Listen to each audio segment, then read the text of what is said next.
Barchalarga assalomu alaykum. Bugun 20-mart kunga payshanbada turibmiz. Aralarni kuzatishda davom etamiz. Soat 7:00 aralarimizni ishga ketishdan oldin bir ko'rib qo'ydim. Yangi aralar chiqishda boshlagan va qurilish ishlarini amalga oshiryapti. Bu menga umuman yoqmaydi. Shuning uchun men bitta ularga mashina berdim. Qurgisi kelayotgan bo'lsa mashinani qursin deb, keyin uyani bittaga kengaytirdim. Devolni olib, siropli romkani mayga berdim. Demak, romkamiz 1, 2, 3, 4, 5, 6, 7 ta. 7 ta komplektatsiyaga to'ldi. Bu yerda hozir olmaymiz. Arini asosiy kuchi 1, 2, 3, 4 tada o'tiribdi. Mana bu karmavoy edi. Bitta mashinani berdim. Yo shanba kuni, yo juma kuni ertaga buni ko'ramiz, nazoratini qilamiz. Uyani o'ta kengaytirib yuboryapsiz deyishyapti. Men mana shunaqa qilaman. Bitta ham mana shunaqa yizik torttirmayman. Lekin mo'jicha ozgina chuqur bo'lganligi uchun yiziklar tortishni boshlabdi. Bu degani mashinani berish kerak degani. Bizda oilani hammasini ko'radigan bo'lsangiz, oilalar umuman yiziklar tortmaydi, chunki bizda ozgina kengroq ushlayman. Buni ko'pchilik gapiryapti menga.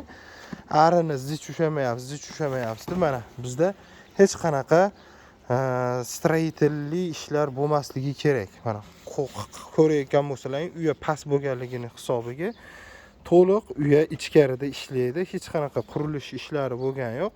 Mana shu oila chuqur bo'lganligi uchun, shunaqa ish amalga oshirilyapti. Bundan tashqari nukleuslarni ishini boshlaymiz. Nukleuslarni aralarimizni mana bunaqa nukleuslarga bo'lishimiz kerak. Bu uchun mana 6li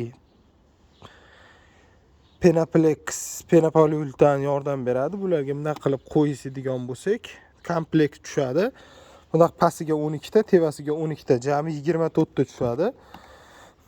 Tayyorgarlik ishlarini boshlayman. Bunda ertaga menimcha ko'rsatsam kerak. Uyda bo'laman, dam olish kuni 21-mart Navro'z bo'ladi, dam bo'ladi. Arani shunga tayyorgarlik qilishimiz kerak. Demak, 14 ta bo'ladigan bo'lsa, bu ikkitadan qo'ysak 12 ta uyaga yetadi. Bunaqadan 6 ta bor menda. 6 ta qiladigan bo'lsak, 12 ga ko'paytirsak, xullas 72 ta bo'lar ekan. 72 ta uyani komplektatsiyasini qilsa bo'ladi. 6 ta uy onadan kechiladi, zato ish yaxshi bo'ladi. Bundan tashqari siropni olmayapti. Bizda siropni olgan yo'q, lekin bog'dagilar olyapti. Shuning uchun bular hali siropni ichgan yo'q, lekin yiziklar tortib uyani ichiga beryapman siropni. Vaziyatimiz shunaqa.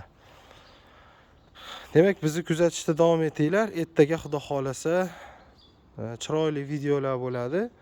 Mana shu uyani kengaytirib yubordim. Nimagaki, stроительni to'xtatib, ichkarini qurishi uchun. Shuni ko'rsatmoqchi edim sizlarga.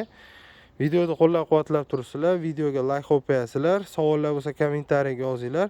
Ko'p savollar tushgan, ularda bafurcha ko'rib chiqamiz hammasini. Ertaga bularni yozib tayyorgarliklarni ko'ramiz bugun. Ertaga hamma savollarga javob berib o'tamiz. Juda ko'p savollar bo'lgan. Hammasini bir qator ko'rib, analiz qilib chiqamiz. E'tiborlaringiz uchun rahmat. Sog' bo'linglar.